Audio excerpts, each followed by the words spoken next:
ครับสวัสดีครับเข้ากับสถานการณ์พอดีเลยครับช่วงโอลิมปิกที่โตเกียวเริ่มแล้วตัวเนี้ยเราซื้อมาเป็นเซตนะครับก็จะมีตัวกันดั้ม HG1/144 RX78/2 กันดั้มเป็นเวอร์ชันของโตเกียวปี 2020 นะครับตัวนี้จะซื้อมาพร้อมกับฮาโลตัวนี้เป็นฮาโลโอลิมปิกเหมือนกันครับแล้วก็อีกเซตหนึ่งจะเป็นกันดั้มในส่วนของพาราลิมปิกเดี๋ยวเราจะประกอบในส่วนของกันดั้มโอลิมปิกและฮาโลโอลิมปิกก่อนนะครับมาดูแผงในกันนะครับผมสีก็จะประมาณนี้นะครับ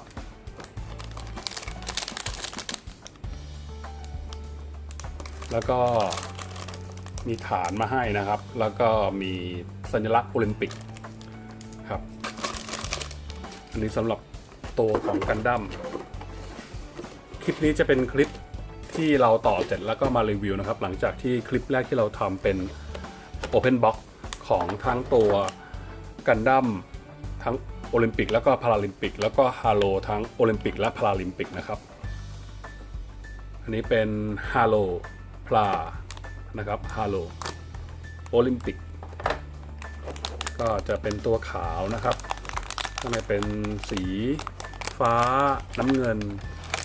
นะครับประมาณนี้แล้วก็มีสติ๊กเกอร์ให้เหมือนกันครับข้างในครับผมเดี๋ยวไปต่อแล้วก็ต่อเสร็จแล้วประชมกันนะครับว่าจะสวยแค่ไหนครับนี่ก็เป็นคู่มือนะครับในการประกอบก็จะประกอบก็จะประมาณนี้ครับผมมีฐานตั้งให้นะครับพอประกอบเสร็จก็เราก็ตั้งหุ่นกันดั้มของเราบนฐานได้เลยนี่ก็จะเป็นรายละเอียดเกี่ยวกับว่ามีแผงอะไรบ้างขั้นตอนประกอบในแต่ละชิ้นส่วนนะครับแล้วก็พอต่อเสร็จแล้วก็จะประมาณนี้นะครับตั้งบนแผงประมาณนี้ครับผม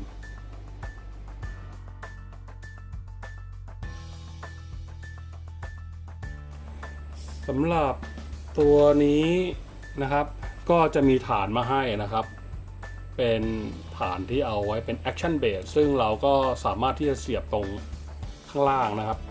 ของกันดั้มเพื่อที่จะทำท่าทางต่างๆซึ่งมันให้มันสวยงามขึ้นอยู่บน Action Base ซึ่งมีตราสัญลักษณ์โตเกียว 2020 โอลิมปิกนะครับแล้วก็จะมีมือมาให้นะครับก็จะเป็นมือแบบแบร์2นะครับแล้วก็มือแบบกำ1แล้วก็อันนี้จะเป็นเหมือนกับที่เอาไว้เวลาสมมติถ้าเราตัดสินใจว่าเราจะให้แค่กันดั้มเนี่ยยืนเฉยๆเราก็จะดึงตัวฐานนี้ออกแล้วก็เอาปุ่มนะครับเสียบเข้าไปลักษณะคล้ายๆอันนี้ให้มันไม่เป็นช่องว่างคืออันนี้มันจะดึงออกได้นะครับแล้วเราก็เอาเนี้ยเสียบเข้าไปแทนนะครับเพื่อจะเป็นฐานกลมๆเอาไว้ยืนเฉยๆถ้าเราไม่ต้องการที่จะให้กันดั้มเนี่ยต้องใช้ตัวฐานตั้งฐานที่เสียบตรงระหว่างขานะครับแล้วก็จะมีชิ้นส่วนนี้อีกชิ้นหนึ่งนะครับอันนี้ก็กรณีที่แบบเราไม่ต้องการที่จะเอาปืนหรืออะไรไว้ข้างหลังเขาก็ดึงตรงนี้ออกมาแล้วก็เสียบชิ้นส่วนนี้ครับเข้าไปแทนนะครับจะประมาณนี้สำหรับของที่มีมาให้นะครับในกันดั้มโตเกียวโอลิมปิก 2020 ซึ่งจัดในปี 2021 เนื่องจากโควิด -19 นะครับก็รีบต่อกันเพื่อที่จะให้เพื่อนๆได้ชมนะครับตัวนี้ซื้อมานานแล้วครับซื้อมาปีกว่าประมาณปีนึงได้แล้วครับแล้วก็กะว่าจะต่อช่วงนี้พอดีครับก็อันนี้ก็คือหลังจากเราต่อ Action Base แล้วนะครับก็จะประมาณเนี้ยครับผมเราก็จะตัดภาพตามที่เราชอบส่วนใหญ่ทุกตัวผมไม่ค่อยที่จะใช้ Action Base นะครับแต่ว่าพอดีชุดเนี้ยผมว่ามันจำเป็นเพราะว่าสติ๊กเกอร์เนี่ยมันอยู่ที่ฐาน ที่เขียนว่าโตเกียว2020โอลิมปิกนะครับมันก็เลยคิดว่าถ้าไม่ใช้มันก็จะเสียดายนะครับถ้าเรามาตั้งยืนเฉยๆมันก็จะไม่รู้สิครับมันดูไม่ค่อยคุ้มอ่ะก็เลยเสียบเลยแล้วกันก็น่าจะเป็นตัวแรกที่ใช้ Action Base กับตัว HG นะครับก็สวยดีครับผมสีตอนแรกนึกว่าสีขาวธรรมดาแต่พอไปโดนแสงแล้วมันก็ค่อนข้างที่จะเงาอยู่เหมือนกันครับตัวนี้เนื่องจากมันเป็นลิมิเต็ดผมก็คงจะไม่ไปทำเดินเส้นอะไรให้มันเหมือนกับชัดอะไรขึ้นเพราะว่ากลัวว่าพอเราไปทาสีอะไรต่างๆตามร่องมันนะครับมันอาจจะเลอะได้ก็เลยคิดว่าปล่อยให้เป็นอย่างนี้ดีกว่าแล้วก็จะไม่พ่นเคลือบอะไรไว้นะครับให้มันแบบเดิมๆนะครับเหมือนกับที่เขาออกแบบไว้คือถ้าไปทำสีหรือทำอะไรไปมันก็เหมือนกับประมาณว่าเอาตัวธรรมดามาทำก็ได้ครับตอนนี้มันเป็นตัวลิมิเต็ดก็เลยคิดว่าปล่อยอย่างนี้ดีกว่าน่าจะสวยกว่านะครับแล้วก็เหมือนกับเราจะได้เห็นทุกครั้งที่เราดูเราก็จะได้เห็นว่าตอนแรกเขาออกแบบมาให้เป็นสียังไงนะครับตัวนี้สำหรับตัวกันดั้มโตเกียวโอลิมปิก2020ซึ่งจัดในปี2021นะครับ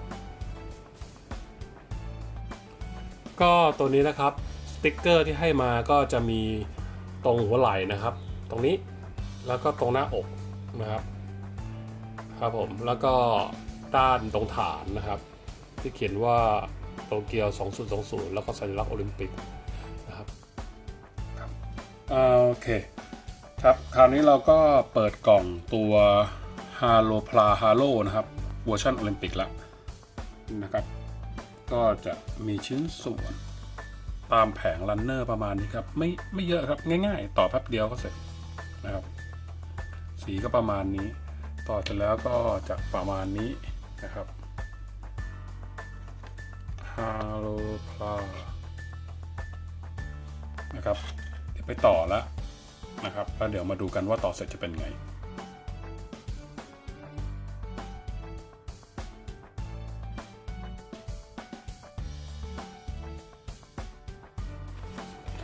ครับอีกตัวหนึ่งก็ที่อยู่ในซีรีส์ของโอลิมปิกนะครับก็จะเป็นฮาโลพลานะครับฮาโลโอลิมปิกก็จะมีสัญลักษณ์โอลิมปิกอยู่ตรงนี้นะครับแล้วก็ตรงด้านหลังเขียนว่าโตเกียว2020นะครับตัวนี้เนี่ยครับเราสามารถที่จะเปลี่ยนเขาให้เป็นลูกบอลกลมๆได้นะครับตามที่แบบคู่มือเขาให้มานะครับเขาก็จะเปลี่ยนเป็นลูกบอลกลมได้ก็คือพับหูถอดแขนออกถอดขาออกแล้วก็ประกบเข้าไปเป็นลูกบอลนะครับก็จะประมาณนี้นะครับส่วนแขนขาเนี่ยเราก็เอาไปเก็บที่ฐานเขานะครับฐานตรงนี้เขาจะมีช่องให้เก็บแขนเก็บขานะครับส่วนด้านหลังเขาก็ออกแบบมาให้สำหรับส่วนที่ไม่ได้ใช้เนี่ยครับมาเสียบตรงนี้ได้นะครับพอเราถอดลูกบอลออกเราก็จะมีแกนตรงกลางนี้แล้วก็เสียบตรงนี้ได้นะครับอันนี้คือลักษณะของฮาโลทั่วไปนะครับก็จะประมาณนี้แต่ตัวนี้เนี่ยมันเป็น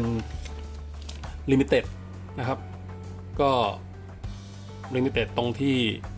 มันมีเครื่องหมายเป็นสติ๊กเกอร์โตเกียว2020ถามผมว่าคุ้มไหมสำหรับตัวนี้ก็จริงๆผมว่ามันก็ไม่ค่อยเท่าไหร่นะครับผมแต่เข้าใจว่าตอนที่มันขายที่นู่นเนี่ยครับราคาไม่น่าจะแพงมากครับก็เลยไม่ได้ทำผมว่าเขาก็คงไม่ได้แบบทำอะไรให้มันพิเศษมากนอกจากมีสติ๊กเกอร์นะครับแล้วก็เนี่ยฮะสติ๊กเกอร์ตรงนี้ครับถ้าเอาสติ๊กเกอร์ออกก็น่าจะเป็นฮาโลธรรมดาสีขาวในส่วนของกันดั้มเบสก็น่าจะมีนะครับประมาณนี้พอดูแล้วก็โอเคฮะถ้าสมมุติเราได้ราคาตอนที่มันเปิดขายแล้วเราจองทันแต่เผอิญว่าเราคนไทยเราก็จะจองยากหน่อยเราก็ต้องซื้อต่อที่เขาแบบเอามาขายอีกทีแล้วก็ตอนที่ผมไปเจอเนี่ยเขาขายเป็นเซตมี4ตัวนะครับก็เลยคิดว่าโอเคหยวนเราอยากได้2ตัวแต่ตัวนี้เหมือนแบบจำเป็นต้องซื้อมาก็โอเคเอามาก็ถือว่าเป็นตัวลิมิเต็ด นะครับ ก็น่ารักดีครับผมแต่ราคาแรงไปหน่อยนะครับเมื่อเทียบกันในเซตแล้วก็ใช้ได้อยู่ครับก็ฮาโลพลาฮาโลโอลิมปิกก็ประมาณนี้นะครับก็เป็นยังไงบ้างครับเพื่อนๆสำหรับหุ่นกันดั้มแล้วก็ฮาโลพลาฉลองโอลิมปิกโตเกียวผมคิดว่าน่าที่จะสำหรับคนที่สะสมก็น่าที่จะมีไว้นะครับเพราะว่ามันก็ไม่รู้ว่าเมื่อไหร่จะมาจัดกันอีกที่ญี่ปุ่นนะครับแล้วก็กันดั้มกับฮาโลพลาก็เป็นเหมือนกับประมาณว่า